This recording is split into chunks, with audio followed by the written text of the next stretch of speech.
Selamat pagi pendengar Pro 1 RRIS Labuan Bajo. Anda masih bersama saya Cak Masita di Labuan Bajo pagi ini.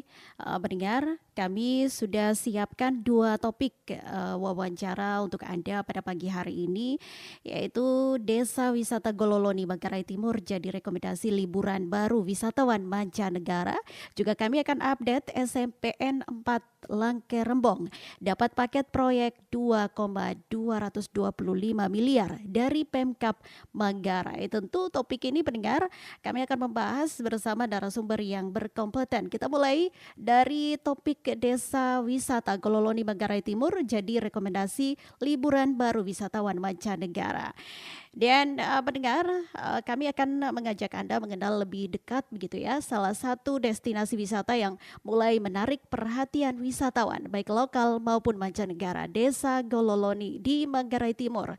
Kini menjadi rekomendasi liburan baru bagi wisatawan internasional. Keindahan alam yang masih alami, budaya yang kaya, serta keramahan masyarakat setempat tentu menjadi daya tarik utama desa ini pendengar.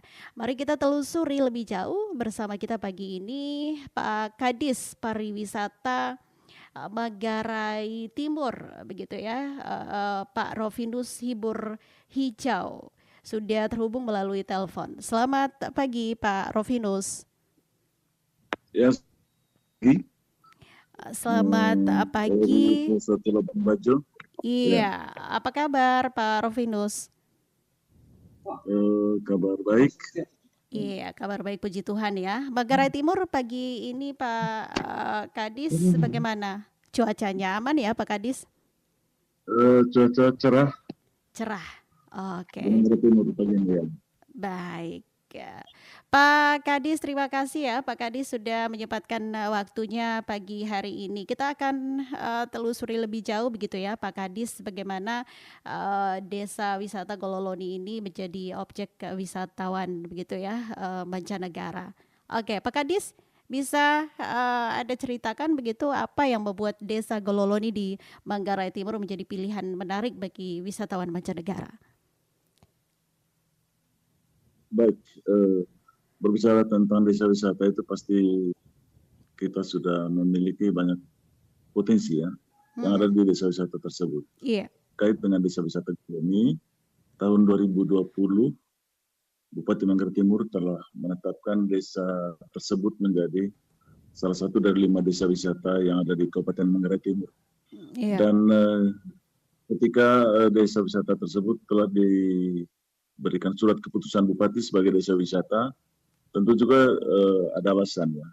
Dinas Pariwisata dan Kebudayaan Kabupaten Manggarai Timur tentu telah melakukan beberapa hal terkait penetapan desa wisata tersebut. Salah satunya bahwa desa wisata tersebut tentu memiliki beberapa potensi yang menarik dan unik, yang tentu dapat menarik minat para wisatawan baik lokal, Nusantara maupun mancanegara. Khusus desa wisata Gololoni yang telah ditetapkan oleh Bupati sebagai salah satu desa wisata itu dia punya potensi alam, budaya, kemudian potensi wisata minat khusus, wisata buatan, dan juga beberapa potensi lain yang kiranya tidak dimiliki oleh desa lain di Kabupaten Manggarai Timur. Itu yang menyebabkan desa wisata tersebut disebut hanya desa Gololoni saja yang memiliki itu begitu ya Pak? Ya, dengan demikian Bupati telah memberikan SK ya, surat keputusan penetapan desa wisata. Iya. Contohnya potensi wisata alam ya. Potensi wisata alam yang ada di desa tersebut adalah desa itu memiliki sebuah danau alamiah ya yang terbesar di Manggarai Timur, yaitu walaupun memang danau tersebut pengelolanya oleh KSDA atau oleh Taman Wisata Alam Ruteng gitu. Namun itu merupakan salah satu objek wisata alam yang menarik para wisatawan datang di desa wisata Gololoni. Seperti itu. Kemudian yang lain lagi bahwa di sana di desa wisata Gololoni itu juga memiliki potensi river tubing ya, olahraga arung jeram yang hanya dimiliki di Manggarai Timur, yaitu di desa wisata Gololoni. Di Flores tidak ada, cuman ada di Manggarai Timur, yaitu desa wisata Gololoni. Jadi banyak wisatawan Nusantara maupun mancanegara yang selama ini hadir di sana untuk menikmati olahraga arung jeram atau river tubing, dan itu hanya ada di desa wisata Gololoni. Itu salah satu contoh ya. Oke. Baik, Pak, terkait dengan banyaknya potensi begitu ya yang ada di Desa Gololoni ini, kira-kira bagaimana persiapan infrastruktur dan fasilitas di Desa Gololoni ini untuk menyambut wisatawan mancanegara begitu di masa mendatang misalnya, atau keberlanjutannya seperti apa begitu? Apakah sudah ada penginapan kah atau homestay yang disiapkan untuk mereka, Pak Kadis? Ya, untuk kawasan wisata, termasuk di desa wisata Gololoni itu tentu memiliki 4A ya, yaitu yang pertama atraksi. Jadi sana di desa wisata Gololoni itu memiliki banyak atraksi yang bisa dinikmati oleh para wisatawan, baik lokal maupun mancanegara. Kemudian yang kedua, accessibility. Accessibility yang dimaksud yaitu misalnya akses yang memudahkan para wisatawan masuk dan keluar di tempat tersebut. Khusus desa wisata Gololoni bersyukur bahwa kawasan desa wisata dilalui oleh jalan Trans Flores yang merupakan status jalan negara, sehingga akses ke desa itu sangat mudah, baik dari Ruteng, Labuan Bajo maupun dari Bajawa atau Ende.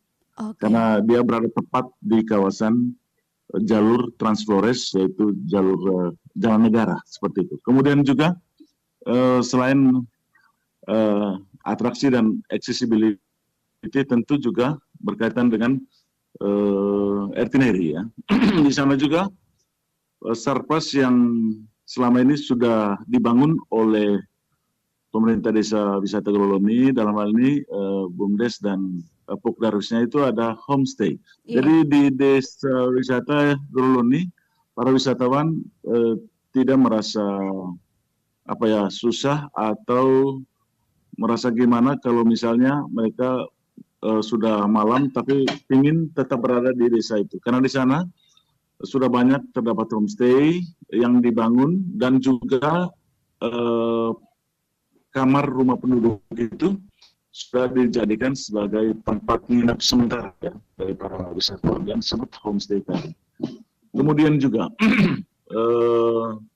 kuliner lokal yang disediakan oleh warga lokal, terutama oleh Pokdarwis, itu juga sudah disiapkan sehingga tidak menyebabkan para wisatawan itu merasa lapar atau agak susah mencari makanan. Karena memang rumah makan di desa wisata Gololoni itu memang belum ada. Namun warga masyarakat lokal, terutama Pokdarwis, setelah Dinas Pariwisata dan Kebudayaan juga melakukan pelatihan khusus peningkatan kapasitas SDM masyarakat lokal untuk mereka bisa meramu bahan makanan dasar lokal untuk dijadikan kuliner khas yang menyebabkan para wisatawan itu merasa berminat dan pingin makan kuliner lokal atau kuliner khas lokal masyarakat. Oke, baik, luar biasa. Pak Kadis, selain itu begitu, apakah ada program khusus dari Dinas Pariwisata untuk melatih masyarakat lokal agar siap begitu dalam menyambut turis internasional, selain yang sudah disebutkan Pak Kadis tadi, yaitu adanya pelatihan mengelola kuliner lokal begitu? Ya, hampir 4 tahun setelah ditetapkan sebagai desa wisata, banyak pelatihan khusus kepada Pokdarwis di desa wisata Gololoni, baik yang diprogramkan oleh Dinas Pariwisata dan Kebudayaan Kabupaten Manggarai Timur, juga oleh beberapa LSM dan NGO yang memang punya passion di bidang pariwisata, atau di sektor pariwisata. Untuk dari pemerintah Kabupaten Manggarai Timur, dalam hal ini Dinas Pariwisata, ada banyak pelatihan. Misalnya pelatihan pemandu wisata lokal ya. Pemandu wisata lokal itu tour guide, nature tour guide itu dilaksanakan berapa kali ya, khusus untuk para Pokdarwis, anggota Pokdarwis, agar para wisatawan Nusantara maupun mancanegara tidak merasa tersesat di kawasan desa wisata Gololoni. Mereka dilatih khusus bagaimana mendampingi ya, atau memberi guide atau mengadvokasi mereka agar mereka bisa mendampingi para wisatawan agar mereka merasa nyaman at home di Desa Wisata Galerone. Itu dilatih khusus oleh Dinas Pariwisata dan Kebudayaan Kabupaten Manggarai Timur. Iya. Kemudian juga bukan hanya itu, ada juga pelatihan melibatkan instruktur khusus juga yang berlisensi tentunya agar mereka bisa agar para anggota Pokdarwis itu bisa memanage homestay, ya, manajemen homestay. Ada pelatihan manajemen homestay agar mereka bagaimana mengelola homestay itu agar para tamu itu bisa merasa aman, nyaman, hospitality dari para wisatawan itu terjaga, dan yang menyebabkan mereka itu akan datang lagi ke tempat itu karena mereka di situ merasa di rumahnya sendiri. Oke, Seperti itu. jadi agar menciptakan cerita baik begitu nantinya oleh Ya, wisatawan yang betul. berkunjung begitu ya Pak Kadis. Siap, betul. Iya. Lalu bagaimana Dinas Pariwisata Manggarai Timur mempromosikan Desa Gololoni ini, Pak Kadis, sebagai destinasi wisata baru untuk wisatawan asing begitu? Apakah ada kerjasama dengan agen perjalanan atau platform digital?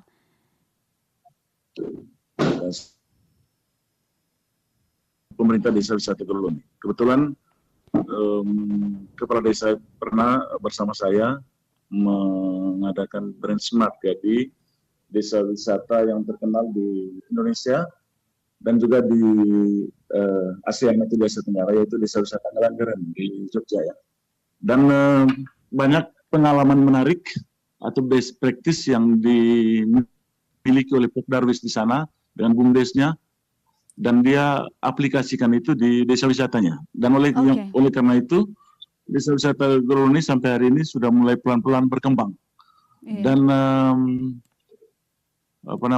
kita juga dari Dinas Pariwisata tentu bekerja sama dengan mereka, melibatkan NGO ya, melibatkan yayasan yang punya passion, misalnya Yayasan Bambu Lestari.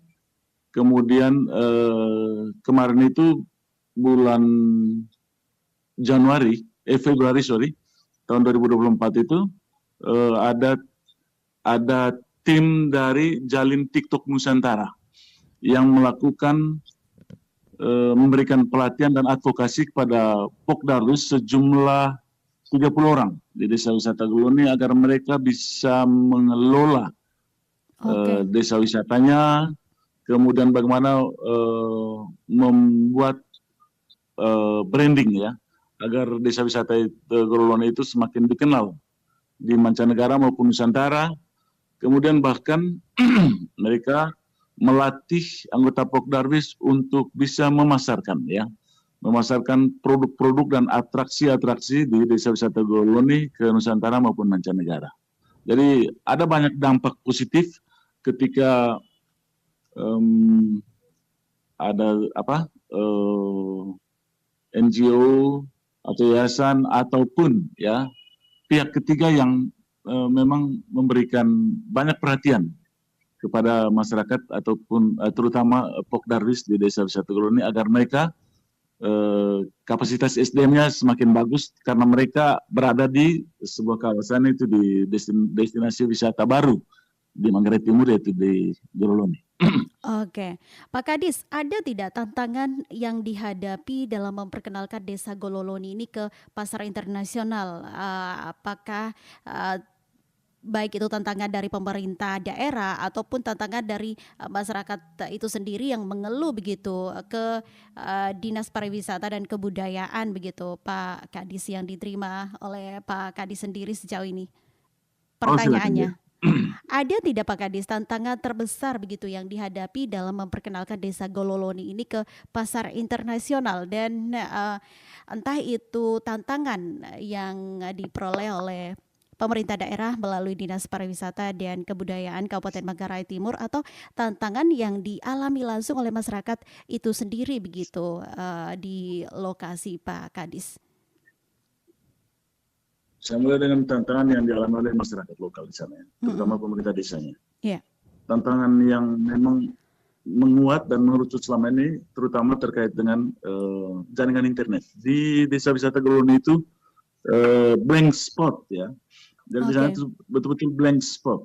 Jadi jaringan internet itu memang mati total di situ, di kawasan itu. Tapi memang Oh, ini oke. juga merupakan pengalaman menarik ya bagi para wisatawan, terutama yang mancanegara. Jadi mereka bagaimana menikmati sebuah tempat yang jaringan internetnya memang tidak ada. Jadi mereka juga merasa enjoy dan HP mereka simpan.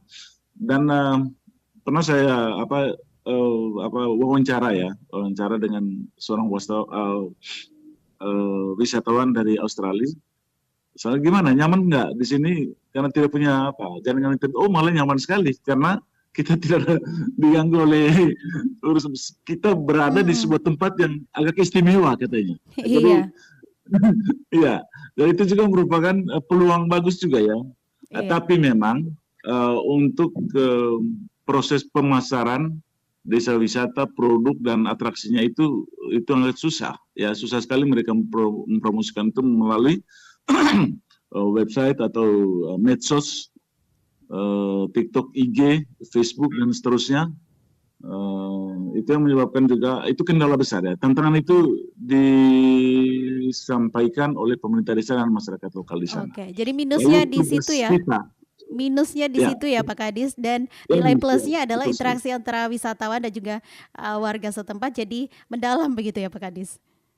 Ya, betul sekali. Mm-mm. Jadi tugas kita, kami dari Dinas Pariwisata dan Kebudayaan tentu tetap berupaya untuk melakukan